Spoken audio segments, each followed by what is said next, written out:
The length of a squash court is 9.8 metres, so the length here of a squash court from here to here is 9.8 metres.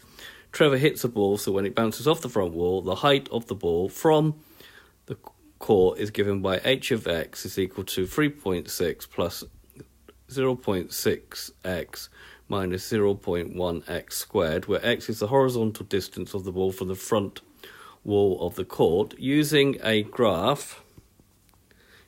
a graph, determine whether the ball lands at the point where the floor of the court meets the back wall, thus produce a winning shot. So what you've got a ball coming off, it's going straight back, and then it's going to hit the bit here where the floor and the back wall meet. Okay, we're not considering any movement in this direction, we're just going to do this direction only.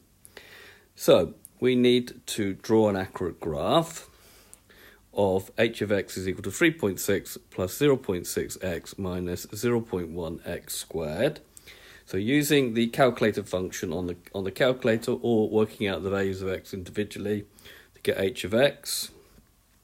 So it's easier to use a calculator function these days. So putting start value, or put in the function, start value 0, end value of 9, step going up in 1 will give you these values: 3.6, 4.1, 4.4, 4.5, 4.4, 4.1, 3.6, 2.9, 2, and 0.9. Now we will need to take an extra point, so we're going to take an extra point of 9.5, and you'll see why when we actually draw the graph. So if we put 9.5, so we can put that in there, and we're going to get 0.275. Or we redo the calculator function, and now making the step 0.5 instead of 1, and that will allow us to get that last point. Okay, so now drawing the graph. Normally in IGCSE you're given the set of axes these days. So we've got the x values and the height. So plotting the points, so 0, 3.6, 1, 4.1, 2, 4.4, 3, 4.5, 4, 4.4, 5, 4.1, 6, 3.6, 7, 2.9, 8, 2, and 9, 0.9. So we've got a little bit of a gap here, so this is why it's good to have that extra point and make it for an accurate, more accurate graph. Drawing the points upward at a smooth curve, and obviously the point we're interested in is this one here. Make sure you've labelled the function on your graph.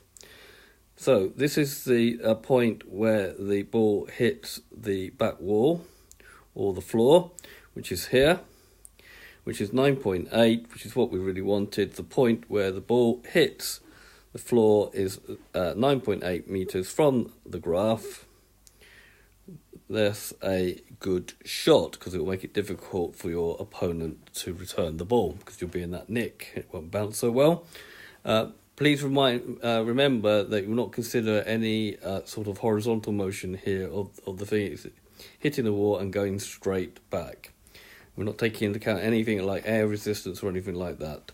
Okay, I hope you've understood, and I thank you very much for watching.